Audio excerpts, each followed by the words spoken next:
Hey guys, I hope you're having a great day. This video is about the Apollo 1 mission tragedy and all of the events leading up to it. And all of that right after this.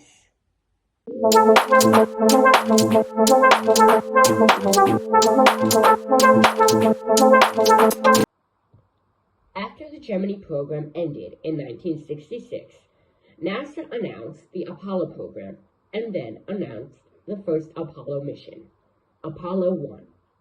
Apollo 1 was set to be the first test mission of the crew and service modules.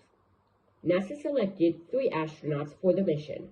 The astronauts were Ed White, who was also the first American to walk in space, Gus Grissom, who was the first astronaut to be in Project Mercury and Project Gemini, and also the Apollo program. And the last astronaut is Roger Chaffee, who was a rookie astronaut.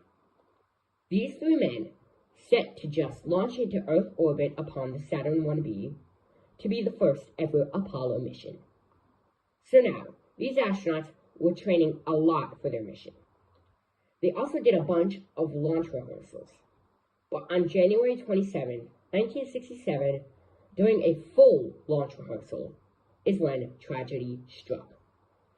A sequence of very specific events occurred for this to happen. The first 2 things are how the capsule was designed.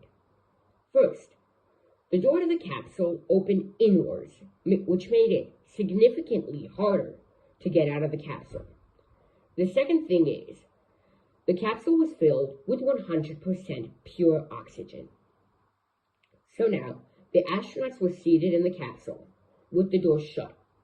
Right out of the gate, they were having communication problems, where both mission control and the astronauts couldn't hear each other. So while they were fixing this issue for a while already, there were a few frayed wires that caused a spark. And we all know what happens when a spark is exposed in a pressurized place with 100% pure oxygen. So when that happened, a blazing fire broke out in the capsule, and the astronauts weren't able to open the door inwards in time. So in the end, all 3 astronauts sadly perished. After this accident, NASA redesigned the hatch to the capsule so it would open outwards, and they also didn't fill the capsule with 100% pure oxygen again. That just shows how you can learn from your mistakes. That will be it for this video, and I hope you learned just a little bit more about the space program. Thanks so much for watching. Please subscribe and drop a like on the video. Hope you have a great rest of your day, and I'll see you in the next one.